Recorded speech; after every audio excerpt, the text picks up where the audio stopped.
Assalamu алейкум, урматтуу бүгүнкү жакшылыктын коноктору, катышуучулар. Мына ушундай тарыхый күндүн, маанилүү күндүн учурунда кезигип, амандашып, саламдашып турганыбыз үчүн абдан кубанычтабыз. Жогоруда жакшы сөздөр айтылды, жакшы каалоо тилектер айтылды.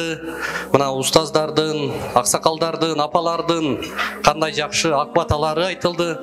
Бул тойдун маңызы ушул бата алуу, бата менен көгөрүп өсүү да негизги маңыз. Анан мына ушундай жакшы кечеде жакшы сөздөрдү Кудайым кабыл кылган болсун. Анан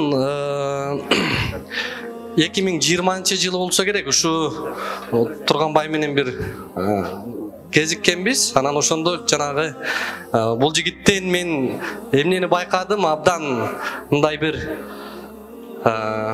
идирек, бат өсө турган, абдан жакшы мыкты сапаттары бар экен да. Мына ушу 2020-жыл болсо керек, ушу Марватовага биринчи ушул экранга чыкканга абдан кызыгып, ушундай жакшы максаттарын айтты эле. Ошондо көргөнбүз. Анан ар бир мына жазгандарындагы, текст жазгандарында карап мындай абдан өсө турган бала да. Мен ойлойм, эми Кудайым бата менен ушундай жакшылыктар менен, жакшы чөйрө менен буйруса, сен алдыга жыласың, алдыга өсөсүңөр. Куттуктайм, бар болгула. Ушул тойдогу жакшылыктар баары кабыл болсун.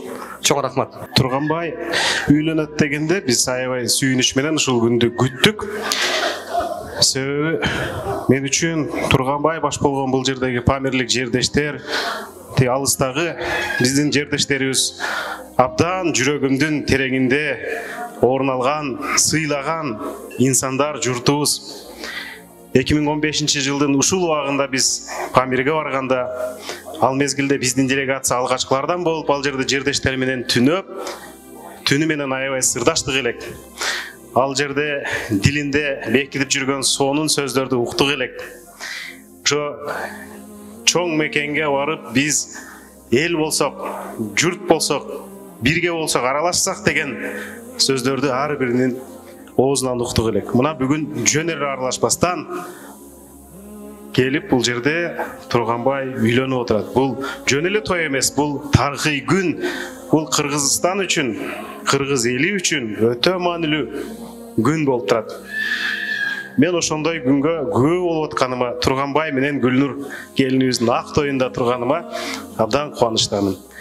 Кармашкан колуңуздар бекем болсун.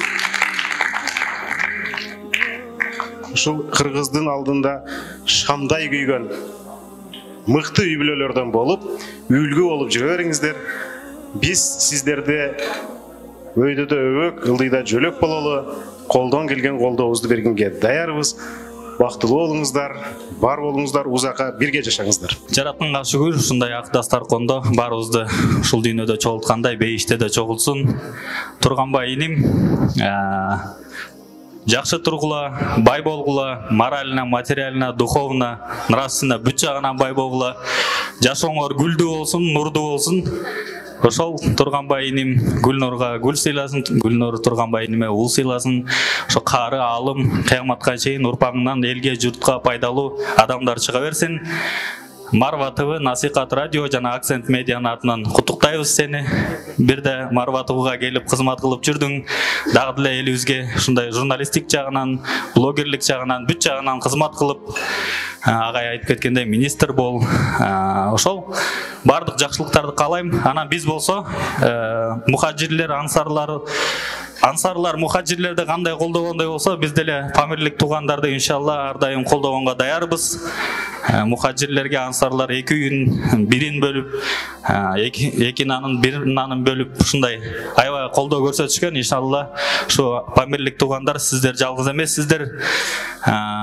Ошол бардык жакшылыктарды каалайм. 2 дүйнө бактылуу болгула. Силердин эң жакшыңар сүйүктүү пайгамбарыбыз Мухаммад саллаллаху алейхи айтат, аялыңарга жакшы мамиле кылгаңар, пайдалуураганыңар дейт. Ошол бактылуу болгула. Аллах таалам 2 дүйнөнүн жакшылыгын берсин.